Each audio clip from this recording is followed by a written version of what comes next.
Bom dia a todos, queridos e queridas, companheiros e companheiras de jornada rumo à luz, rumo à ascensão espiritual e planetária. Tudo bem com vocês, meus queridos, minhas queridas? Então, hoje é terça-feira, dia 15 de agosto de 2023, e nós vamos juntos dar continuidade aqui à nossa jornada de cura da criança interior, através dos ensinamentos de Um Curso em Milagres, né? Começamos o nosso vídeo com a revisão da lição do dia e eu começo com a releitura do texto O que é o Perdão, que é o texto desse nosso grupo atual de lições. Então vamos lá. O que é o perdão? O perdão reconhece que o que pensaste que teu irmão fez a ti não ocorreu. Ele não perdoa pecados, tornando-os reais. Ele vê que não há pecado. E, nesse modo de ver, todos os teus pecados são perdoados. O que é o pecado, senão uma ideia falsa sobre o Filho de Deus? O perdão simplesmente vê a sua falsidade e, portanto, a abandona. A vontade de Deus passa então a ser livre para ocupar agora o espaço que lhe é devido. Um pensamento que não perdoa é um pensamento que faz um julgamento que ele não questionará, embora não seja verdadeiro. A mente está fechada e não será liberada. O pensamento protege a projeção, apertando as suas correntes de modo que as distorções se tornem mais veladas e mais obscuras, menos acessíveis à dúvida e mais afastadas da razão. O que poderia se interpor entre uma projeção fixa e o objetivo que ela escolheu como a sua meta. Um pensamento que não perdoa faz muitas coisas. Persegue uma meta ativa e freneticamente, distorcendo e derrubando o que vê como interferências no atalho que escolheu. A deturpação é o seu propósito, assim como o meio pelo qual quer realizá-lo. Ele se lança nas suas tentativas furiosas de esmagar a realidade, sem se preocupar com o que quer que seja, que aparentemente contradiga o seu ponto de vista. O perdão, por sua vez, é quieto, e na quietude nada faz. Não ofende nenhum aspecto da realidade, nem busca distorcê-la para encaixá-la em aparências que lhe agradem. Apenas olha e espera, e não julga. Aquele que não quer perdoar tem que julgar, pois tem que justificar o seu fracasso em perdoar. Mas aquele que quer perdoar a si mesmo tem que aprender a dar boas-vindas à verdade, exatamente como ela é. Assim sendo, não faças nada e deixa o perdão te mostrar o que fazer através daquele que é o teu guia, teu salvador e protetor, forte em esperança e certo do teu êxito final. Ele já te perdoou, pois essa é a sua função, dada por Deus. Agora é preciso que compartilhes a sua função e perdoes aqueles que ele salvou, cuja ausência de pecado ele vê, cuja pureza ele vê, e a quem honra como o Filho de Deus. Estamos hoje na lição 227, que declara: Este é o meu instante santo de liberação. Pai, sou livre hoje, porque a minha vontade é a tua. Pensei em ter outra vontade, mas nada do que pensei a parte de ti existe. E sou livre porque estava errado e em nada afetei a minha própria realidade com as minhas ilusões. Agora renuncio a elas e as deposito aos pés da verdade, para que sejam para sempre removidas da minha mente. Este é o meu instante santo de liberação. Pai, sei que a minha vontade é una com a tua. E assim encontramos hoje o nosso retorno alegre ao céu, que nunca deixamos realmente. Neste dia, o Filho de Deus abandona os seus sonhos. Neste dia, o Filho de Deus volta para casa novamente, livre do pecado e revestido de santidade, com a sua mente certa, enfim, restaurada. Este é o meu instante santo de liberação. Este é o meu instante santo de liberação. Então, no momento presente, o momento presente é o que na terceira dimensão está mais próximo do conceito do instante santo. Então, quando eu fico no momento presente, esse é o meu momento de liberação. Liberação das minhas preocupações com o futuro. Liberação das minhas mágoas e ressentimentos e apegos ao passado. E aí eu vou fazer uma pergunta a vocês. Já aconteceu na vida de vocês? Comigo já aconteceu algumas vezes.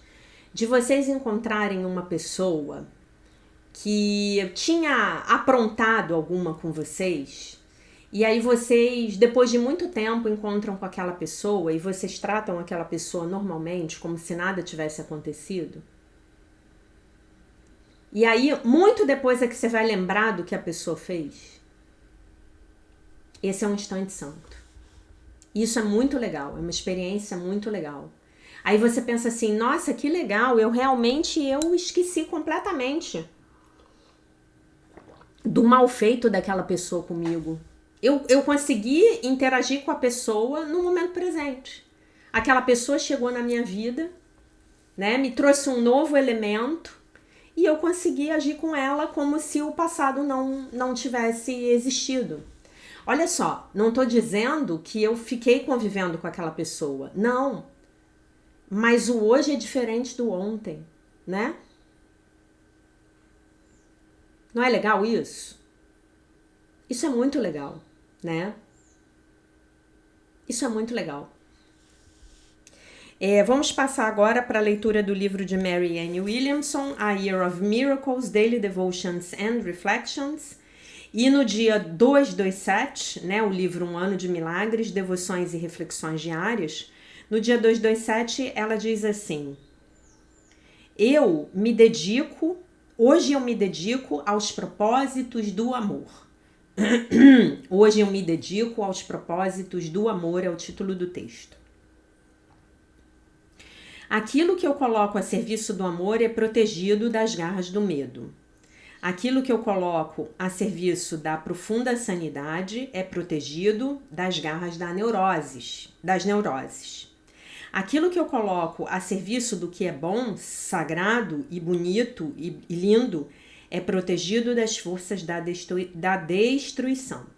Hoje eu coloco a minha vida a serviço do amor, né? E aí eu acrescento, hoje nós colocamos as nossas vidas a serviço de Deus. O ego não tem poder na presença do que é sagrado, do que é santo, e a minha mente é santa. Hoje eu me dedico a cada hora, a cada momento, mesmo momento a momento, aos propósitos do amor, como uma forma de expulsar da minha mente os medos do ego que poderiam de outra forma me assaltar, né? Me tomar. A oração. Querido Deus, eu coloco tudo o que eu sou e tudo o que eu tenho nas suas mãos. Retire de mim tudo aquilo que não é seu, não é de você, não pertence a você.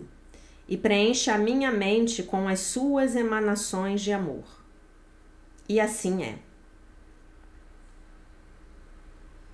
Querido Deus, repetindo. Eu coloco nas suas mãos tudo aquilo que eu sou e tudo aquilo que eu tenho. Por favor, retire de mim todos os pensamentos que não vêm de você, não são seus. E preencha a minha mente com as suas emanações de amor. E assim é. Amém. Muito bem. Como é que a gente vai praticar hoje a nossa lição do dia com a nossa criança interior? Então, hoje nós vamos buscar lá no passado um momento bonito das nossas infâncias, no qual nós tenhamos conseguido ficar no momento presente, né? Pode ter sido, por exemplo, um momento em que você estava muito alegre, com muita satisfação, brincando com seus amigos. Ou desfrutando de um momento bonito com a sua família. Vai lá e pede à sua criança para te ensinar como é estar no momento presente, né? Como é estar na leveza do momento presente, tá bom? Essa é a sua prática de hoje. E com respeito a ontem, eu recebi um vídeo, a prática de ontem, eu recebi um vídeo super bonitinho da parábola do filho pródigo para crianças. Bem bonitinho. Assisti junto com a minha criança, tá? E eu li em algum lugar, agora eu não me lembro onde foi. Eu li em algum lugar que existe no hinduísmo uma parábola muito semelhante à parábola de Jesus do filho pródigo. Eu vou ver se eu encontro essa parábola para passar para vocês, tá? Pra gente ler juntos, pra gente discutir aqui, tá? De repente até numa das próximas lives, tá bom? Vamos continuar agora com a leitura do nosso livro do John Bradshaw, Curando a Vergonha que Impede de Viver, tá? Então estamos na seção o abandono através do enredamento nas necessidades visíveis e dissimuladas do sistema familiar, né? Então, o sistema familiar muitas vezes nos convoca visivelmente a assumirmos um papel, por exemplo, o papel que o Jimmy lá, que ele deu o exemplo, teve que assumir aos 7 anos de idade, quando o pai saiu de casa e abandonou a família, e ele teve que cuidar da mãe e dos irmãos, teve que trabalhar, né? Ele teve que literalmente assumir o lugar do homem da casa, que o sistema o convocou, e isso foi visível, mas às vezes o sistema nos convoca, e isso é o que acontece na maioria das vezes, nos convoca invisivelmente a assumirmos determinados papéis, tá? Já descrevi a família como um sistema social, seus componentes, papéis e a sua lei de homeostase dinâmica. O que vem a ser homeostase? Homeostase é um conceito que, se eu não me engano, ele vem da ecologia, tá? Das ciências da ecologia, que diz que um sistema que tiver o seu equilíbrio perturbado, ele vai buscar imediatamente voltar a um estado de equilíbrio. Pode ser preferencialmente o equilíbrio que ele tinha originalmente, pode ser um outro equilíbrio um pouco diferente, um pouco mais instável, tá bom? Você viu como uma família disfuncional usa os seus membros para manter o equilíbrio. Quanto mais disfuncional o sistema, mais fechados e rígidos são os papéis que ela prescreve. Nas famílias química, sexual ou violentamente disfuncionais, as necessidades do sistema são declaradas e esse distribui os papéis entre os seus membros, a fim de manter o equilíbrio. O que seria uma família quimicamente disfuncional? Uma família na qual há uma dependência química. Lembrando que o álcool é uma dependência química. A maconha, o cigarro são dependências químicas. A cocaína, a heroína, o LSD, o êxtase são dependências químicas, tá? Todos os rígidos papéis estabelecidos pela disfunção familiar são formas de abandono. Para ser um herói da família, eu tive que ser forte, jamais exibindo a minha parte medrosa e vulnerável. Heróis não devem ter medo. Os papéis são como os scripts distribuídos em uma peça.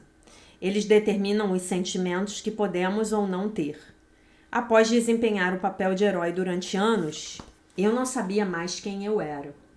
No decorrer da minha recuperação, tive de aprender a desistir desse papel, né? Então, na nossa jornada de cura da criança interior aqui, nós vamos nos deparar com os papéis que nós fomos convocados a desempenhar nos nossos sistemas familiares disfuncionais. E uma parte essencial da cura é abrir mão desses papéis. Literalmente, a gente tem que abrir mão, né? Um dos meus papéis favoritos, eu já compartilhei aqui com vocês, sempre foi o papel de salvadora. Então, eu tive que abrir mão desse papel e me lembrar que eu não estou aqui para salvar o outro, né? Que, aliás, esse papel, assim como o papel do herói, ele provém de uma grande arrogância do ego. Para isso, eu tive de aprender a ser vulnerável, a ser um dos membros do grupo em vez de o líder, a seguir em vez de liderar. Como os papéis mantêm o equilíbrio do sistema, eles existem para o sistema. As crianças abrem mão de sua realidade para tomar conta do sistema familiar, para mantê-lo inteiro e equilibrado. Cada forma de abandono rompe a ponte interpessoal e o vínculo de mútua intimidade. A criança é preciosa e incomparável. Se não for tratada com valor e amor, essa sensação de preciosidade e incomparabilidade diminui. Na vergonha tóxica internalizada, isto desaparece completamente. A interligação de imagens. A terceira maneira pela qual a internalização ocorre é através da internalização das imagens. Essas imagens internas podem ser de uma pessoa, de um lugar ou de uma experiência de vergonha. Também podem ser imagens de palavras, isto é, registros sonoros. Ouvir alguém dizer certas palavras pode despertar antigas experiências de vergonha. As experiências individuais de vergonha são fundidas através da linguagem e das imagens. Kaufman declara: as cenas de vergonha se tornam interligadas e ampliadas. À medida que a linguagem, as imagens e as cenas vão sendo associadas à vergonha, o seu significado se transforma. Sinto vergonha, olhem isso, eu sinto vergonha. Passa a significar sou vergonhoso, deficiente de uma maneira vital como ser humano.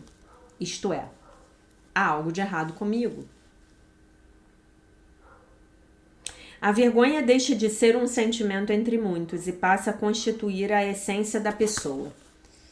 Para a gente pegar um gancho com o Curso em Milagres, eu diria para vocês que nós passamos a nos identificar com essa vergonha. E essa vergonha, ela é um dos pilares do sistema de pensamento do ego, né? Se a gente pensar na tríade ímpia como o pecado, a culpa, a vergonha e o medo, então ela tá lá dentro, né? Essa é a minha premissa que eu tô trazendo aqui para vocês, tá? A vergonha não é mais um sinal emocional. A vergonha internalizada cria um estado congelado de existência, literalmente. Literalmente. A vergonha não é mais um sinal emocional que vem e vai embora. A pessoa passa a ter uma sensação profunda, permanente e penetrante de que é imperfeita. A essência da imperfeição forma a base em torno da qual outros sentimentos a respeito do eu serão vivenciados. Aos poucos, ao longo de um certo espaço de tempo, esse sentimento gelado de imperfeição abandona a consciência. Dessa maneira, a vergonha se torna fundamental para o senso de identidade da pessoa, e ela então se torna uma pessoa com base na vergonha.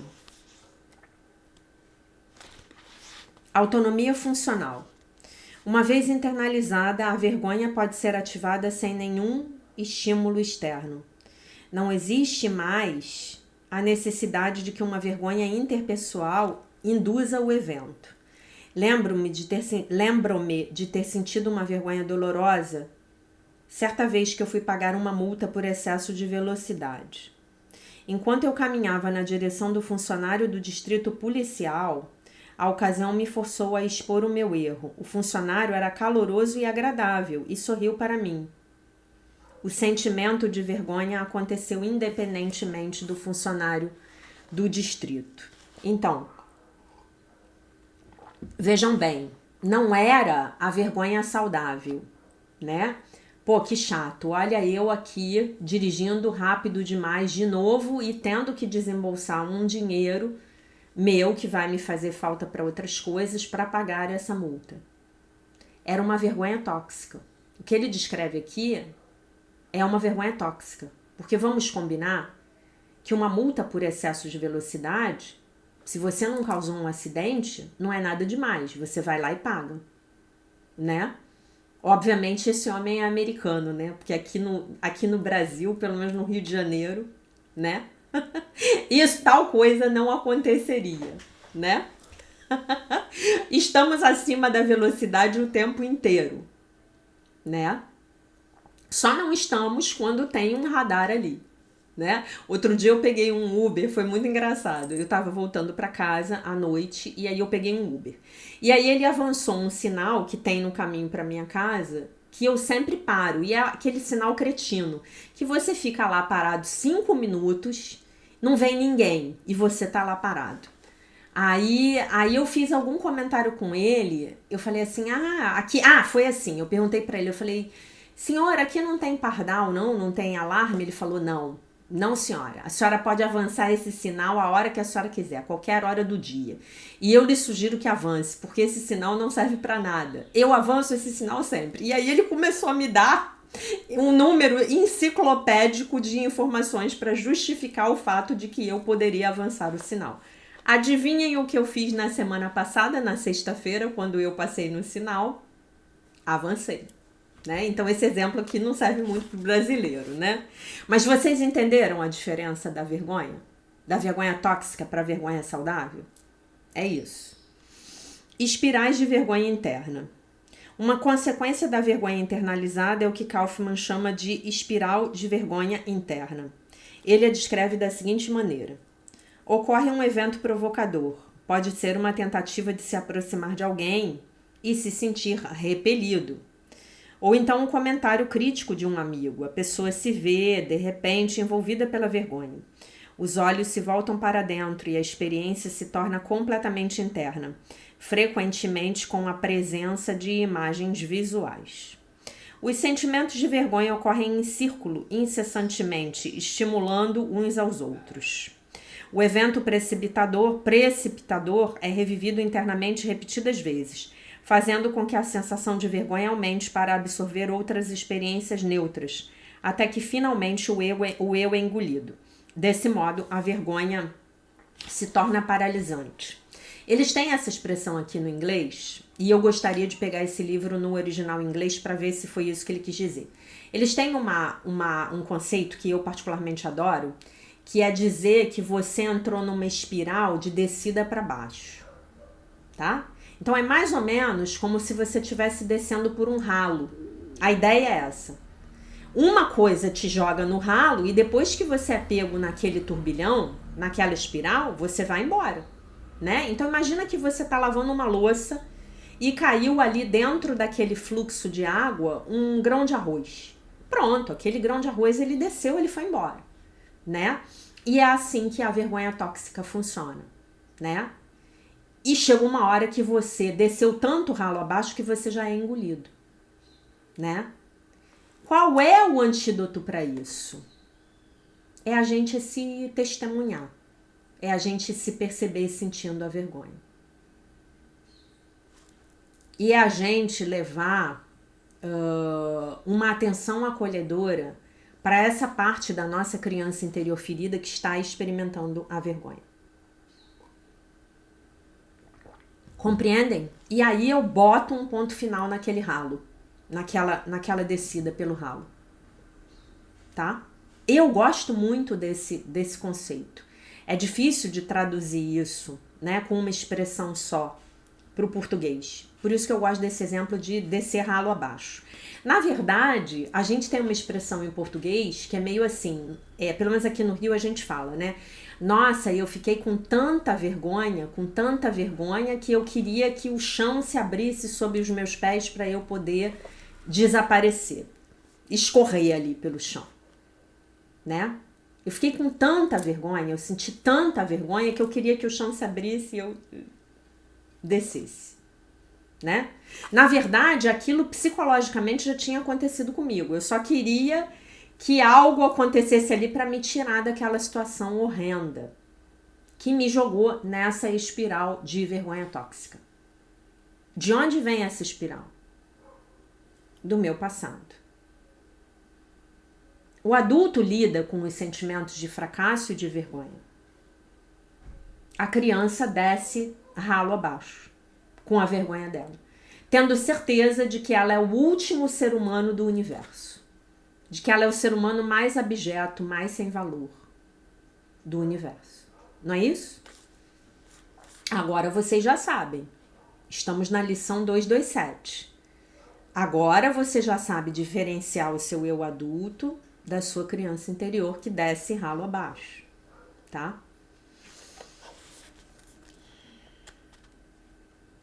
A espiral é um dos aspectos mais devastadores da vergonha disfuncional. Essa espiral para baixo, né? Uma vez em movimento, pode provocar o revivecimento de... Não conhecia essa palavra, revivecimento. De outras experiências vergonhosas, solidificando a vergonha ainda mais dentro da personalidade. É um círculo vicioso, né? Depois que a vergonha é internalizada, o medo da exposição é intensamente ampliado. A exposição a partir daí significará tornar visível a nossa imperfeição fundamental como seres humanos.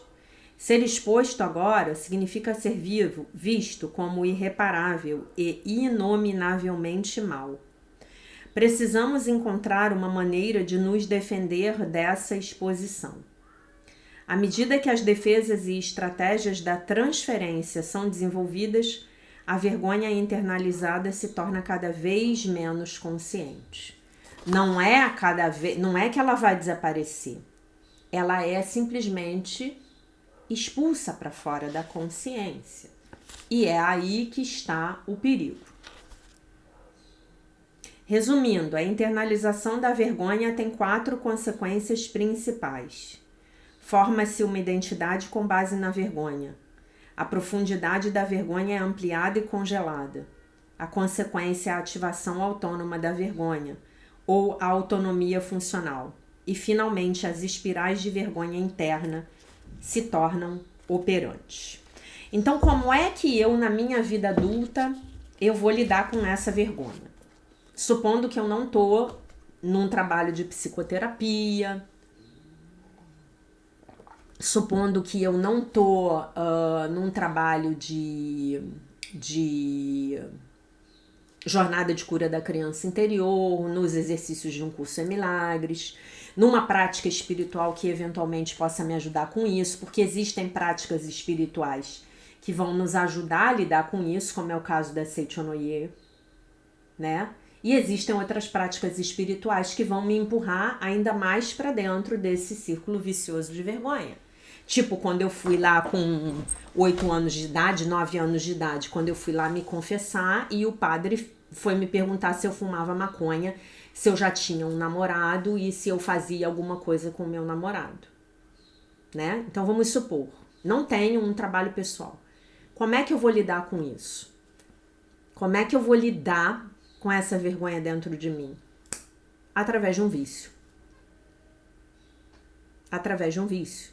Porque o vício, ele vai me anestesiar dos sentimentos que, para mim, são impossíveis de serem sentidos. Eu não consegui, meus pais, quando eu era pequena, não me ajudaram a eu criar uma base emocional suficientemente saudável para eu poder transitar pelos sentimentos desafiadores da vida. Certo? Agora eu me lembrei de que o anjo do mês de agosto é o anjo do despertar, né? Então nós vamos adormecer, nós vamos nos entorpecer através dos nossos relacionamentos, através dos nossos vícios em substâncias químicas, né? É isso que nós vamos fazer. Se você ainda não assistiu o vídeo aqui do canal A Visão de um Curso em Milagres sobre os Vícios, sugiro fortemente que você assista.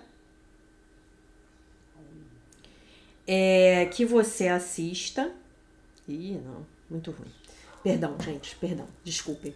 Sugiro fortemente que você assista e lá naquele vídeo eu vou falar muito sobre a questão da culpa. Vamos então fazer uma interconexão entre a culpa e a vergonha tóxica, tá? A culpa como o sentimento derivado do eu fiz algo errado. E a vergonha tóxica como o sentimento derivado do eu sou inerentemente errado.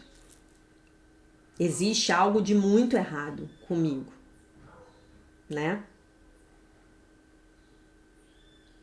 Então, o que acontece aqui? Esses sentimentos são tão avassaladores e os meus pais não podiam me ensinar algo que eles não sabiam. Então, o que eu faço com isso? Eu vou lá pegar aquela sujeira. Eu acho que eu não consigo lidar com aquela sujeira, então eu pego ela e jogo para debaixo do tapete. O que as substâncias químicas vão fazer comigo? Ou os relacionamentos? Eles vão me anestesiar. Jaque, você pode dar um exemplo de um relacionamento? Posso. Vamos lá. Como é que funciona num relacionamento?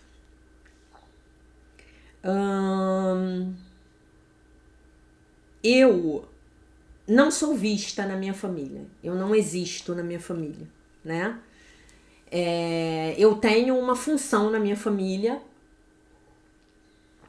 uma função de um objeto na minha família, né? De um papel familiar que eu represento.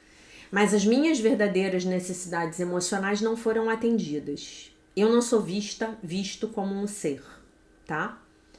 E aí chega uma pessoa na minha vida que de alguma maneira me dá alguma atenção. Então, com aquela ilusão de um relacionamento, mesmo que seja um relacionamento ruim, eu consigo sobreviver ao sentimento que deriva do pensamento de que há algo de errado comigo, de que eu não valho nada. Por isso que tantos de nós, né, ficam em relacionamentos que são destrutivos. Fora que tem uma outra coisa aqui que precisa ser mencionada. O que é? A aprovação social. Aí tem também uma outra camada.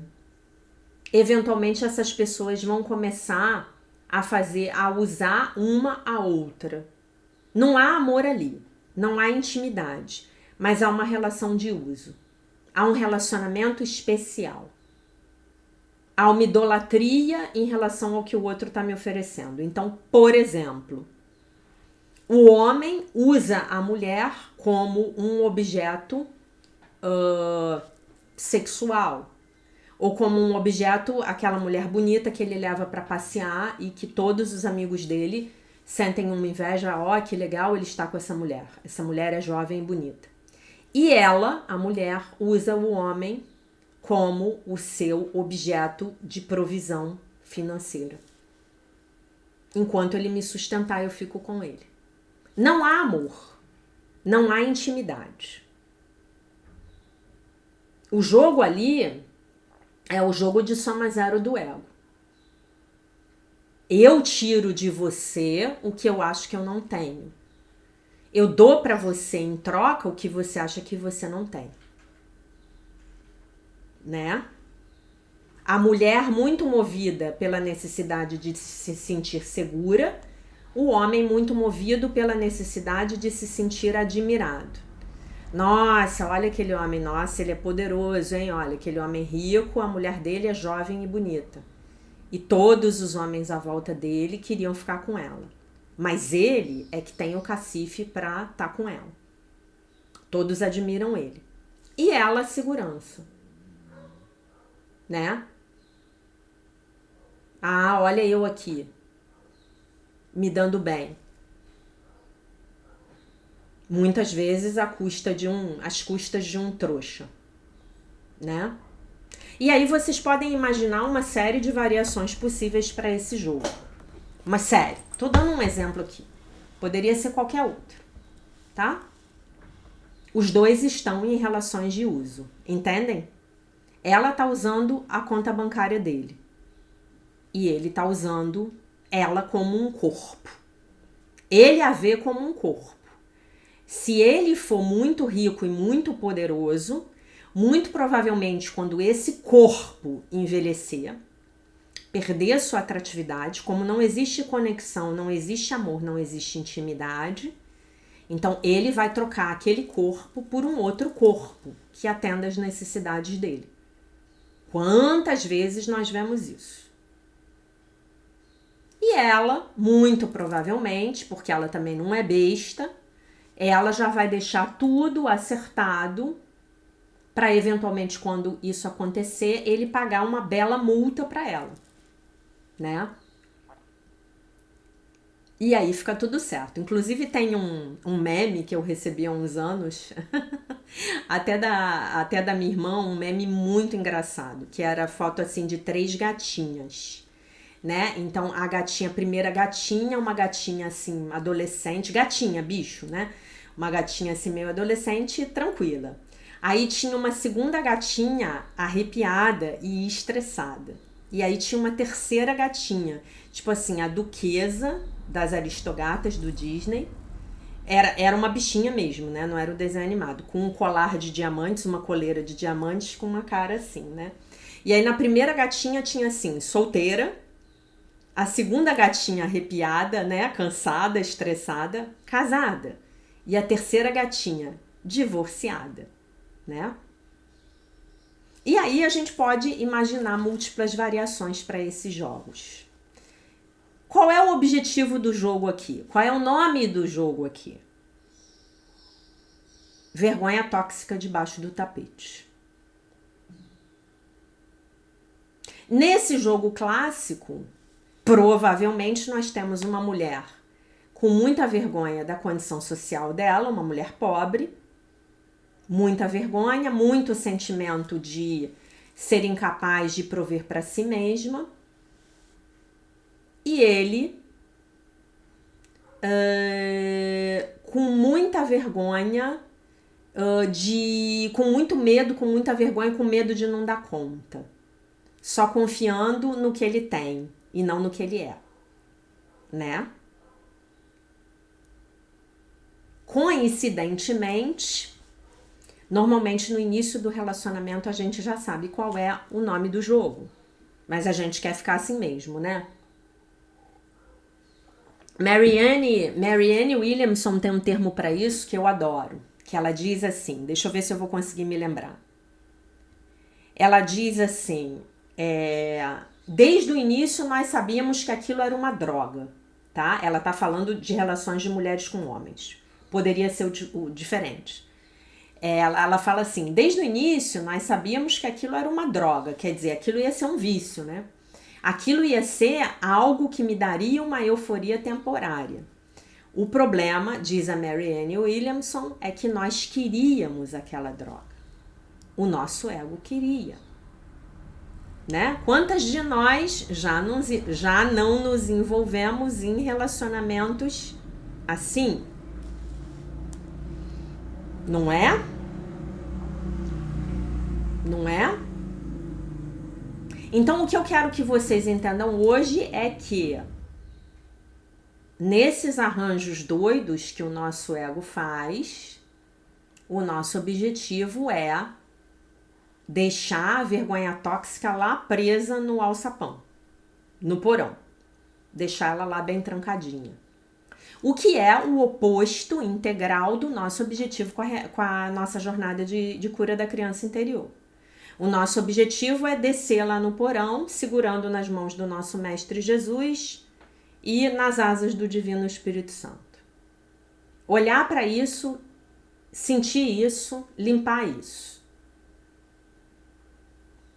Muitas vezes, nesses relacionamentos, um incentiva a vergonha tóxica do outro.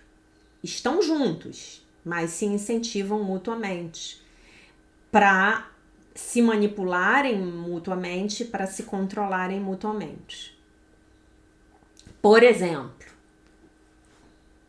uma frase recorrente: se você for embora, nenhum outro homem vai te querer. Se você for embora, você não consegue uma mulher que nem eu. Por exemplo, tá? Então, o que é importante que nós tenhamos consciência no dia de hoje? De que são os jogos de soma zero do ego na tentativa de mascarar, jogar essa vergonha tóxica para debaixo do tapete. A cura. Eu me lembrar da minha essência, do meu ser real. Eu sou o filho, filha de Deus, perfeita, inteira, completa, maravilhosa, isenta de pecado. O meu suprimento vem de Deus. A minha autoestima vem de Deus. O meu auto-amor vem de Deus. Vem da minha conexão com Deus. E aí, a partir dessa conexão, eu me abasteço do amor de Deus e caminho para encontrar alguém que esteja tão transbordante do amor de Deus quanto eu. Ok?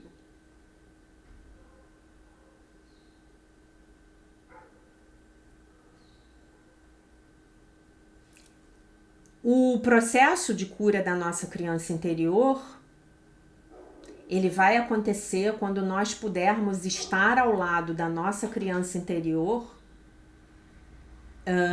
validando todas aquelas emoções e sentimentos que não eram validadas. Então, por exemplo, pegando o texto de hoje, pegando a nossa parte que tem medo, pegando a nossa parte que é vulnerável.